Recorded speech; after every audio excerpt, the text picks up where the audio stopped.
रना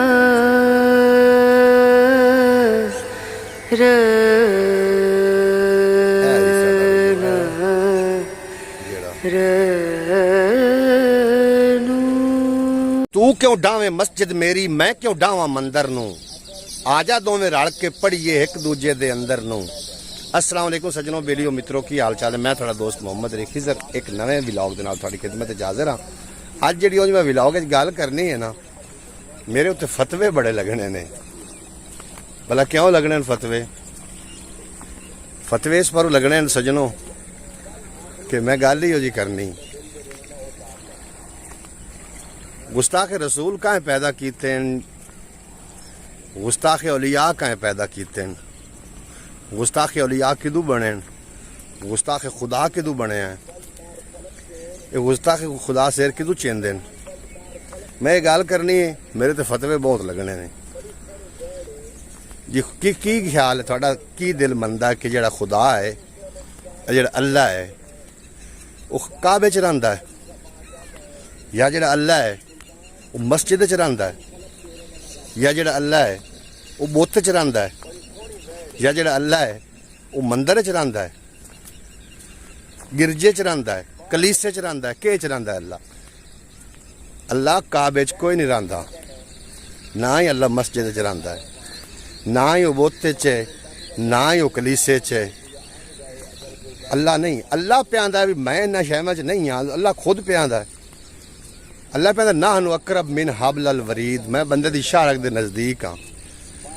हुण वो शारक दा भी बड़ा सुर कीती भी, वो शारक कित्थे जिथे अल्लाह शारक दे नज़दीक है, जिथे अल्लाह जो पे आंदा भी मैं शारक दे नज़दीक हाँ, वो शारक कित्थे?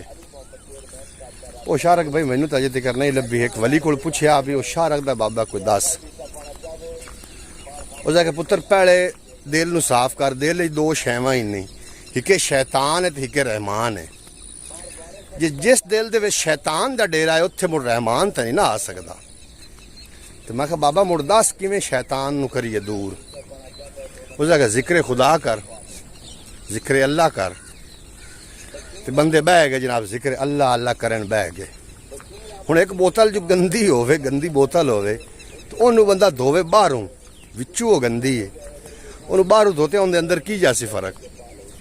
इस वास्ते जो जितन तक दिल ना जिक्र ना हो सी उतने चिर जेड़ा है ना दिल की सफाई ना हो सी उतने चिर रब खुदा कोई नहीं आमना।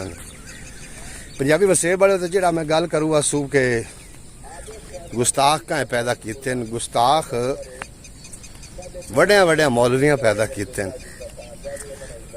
बड़ी अजीब जी तुहानू गल लगी उस भी, मौलवियाँ किवें पैदा किते? मौलवियाँ इवें पैदा किते कि वो पे आंदे, मौलवी आंदे बई बुत कूड़े, हिंदू पे आंदा है भी नहीं मुसलमाना दा काबा उनके मुतल्लिक कोई गल पे करते, क्योंकि उन्होंने बारे गल की बुतों के तो उन्होंने खुदा के बारे गल करनी। तो किन्ने गुस्ताख पैदा किते? वो पे आखते जो भगवान है उन्होंने भगवान वो कूड़ा है। मुसलमान पे आंदे असी पे आने मुसलमान जड़े हैं भी भगवान जड़ा है ना वो कूड़ा है, वो अगू पे आंदे खुदा कूड़ा है। भला अल्लाह पाक की पे आखदा? अल्लाह की तो गल सुनो, अल्लाह पे आंदा है भी किसी दे कूड़े खुदा नू, झूठे खुदा नू भी झूठा ना आखो, नहीं तो थोड़े सच्चे नू झूठा। मैं जरा लाए लवां हेठां, अगली गल बात आप करने हैं भाई जदों तुसी काफरां दे बुत्तां नू कूड़ा आखसो तो वो थोड़े वो कूड़े हैं जी, तो पक्की गल है। लेकिन वो थोड़े सच्चे रब नू भी फिर कूड़ा आखना शुरू कर दे सन। तुसी इस तरीके का काम करो ताकि उन्होंने पता चले भी आए असल है तो आए नकल है। गुस्ताख ना पैदा करो। अल्लाह हटकी जाता है, अल्लाह रोकदा पिया है कि तुसी किसी दे कूड़े रब नू भी कूड़ा ना आखो। असी जनाब जुड़े हुए हैं, फलाना कूड़ा तो फलाना काफिर तो फलाना ये। मस्जिद की गल कर लीए, वो जाते मंदिर असी जाने मस्जिद। हुण ना मस्जिद च रब है ना मंदिर च रब है। रब तो शारक दे नेड़े, वो शारक की बड़ी तलाश की भी वो शारक कित्थे, वो शारक भी सानू नहीं लभी। क्यों? शारक का पता देवन वास्ते किसी वलीए कामिल को जाना पौसी। हुण जे किसी वलीए कामिल वाले करने तवज्जो, ये आंदे भी बाबे कूड़े, ये तो बंदा बुत परस्त है, ये तो बाबियां दे नेड़े लगा बंदा है। कूड़े बाबे हैं लेकिन गौसे आजम तो कूड़ा ना आखो। गौसे आजम दस्तगीर पिराने पीर वो तो बाबा कूड़ा नहीं ना। दाता अली हजवेरी तो कूड़े नहीं ना। बाबुल्ले शाह उनके मुतल्लिक की ख्याल है? सुल्तानुल आरिफीन का शेर भी मैंने याद आया खड़ा है। जेकर दीन इलम विच हुंदा सिर नेजे क्यों चढ़दे हु। 18,000 जो आलिम आहे अगे हुसैन तू मरदे हु। जे कुछ करदे मुलाजा सैयद दा खैमे तंबू क्यों सड़दे हु। जे कर मनदे बैत रसूली पानी क्यों बंद करदे हु। सारे बाबे कूड़े नहीं ने। जेड़ा बाबा थानू थोड़े दिल की सफाई करन दा थानू इलाज दस देवे ना, समझ लो कि ओ इन्हें सिरातो मुस्तकीम ते बाकी जेड़ा है आला मौलवी दसी खड़े ने भी फलाना मजहब जेड़ा है ओ कूड़ा ते फलाना मजहब कूड़ा ते फलाना मजहब कूड़ा। उन्हां ते मुड़ गुस्ताखियां ही करनियां हुण की कर सन। पहले तां किवें आंदे ने आदि मंजी इस बंदा सोटा मारे। पहले आप हले बंदा वेखे भी असी उन्होंने कूड़े आखी जाने होसन कूड़े भला ते अल्लाह पैदा कूड़ियां दे रब नूं कूड़ा ना आखो। हो सकता थोड़े सच्चे ने कूड़ा आख छड्डण। बहरहाल मेरे व्लॉग इस तरीके दे होंदे ने। पंजाबी वसेब वाले हो ये खासकर पंजाबियों वास्ते हैं। ते कोई उर्दू आला बोलने वाला बंदा पंजाबी समझदा होवे ते ओ भी वेख लवे तो कोई एडा हरज नहीं है। बाकी मस्जिद मुतल्लिक गल पे करदे आसे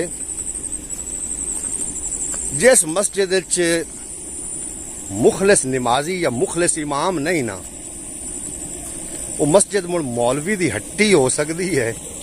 वो मस्जिद नूं ढा दियो या बना दियो उनका ना कोई बनावन दा सवाब है ना कोई उनके ढावन दा सवाब। 12 लाख खड़क तो गल अग लगी। यही साडा मोगा है। मैं रोजाना इस पासे निकलना नार के उत्ते रोना होंदा।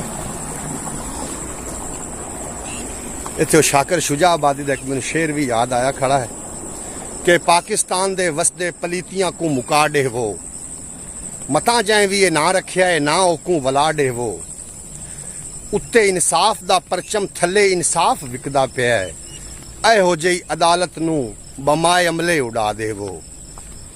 और जिथे मुखलिस नमाजी हैं वो मस्जिद भी है बैतुल्ला। जो मुल्ला दियां दुकाना हैं मसीता को ढहा देवो।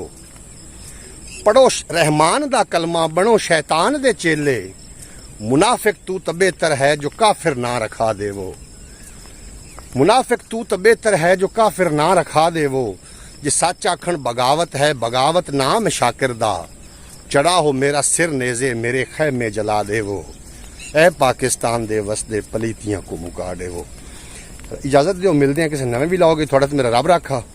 फी अमान अल्लाह। पाकिस्तान हमेशा वास्ते जिंदाबाद।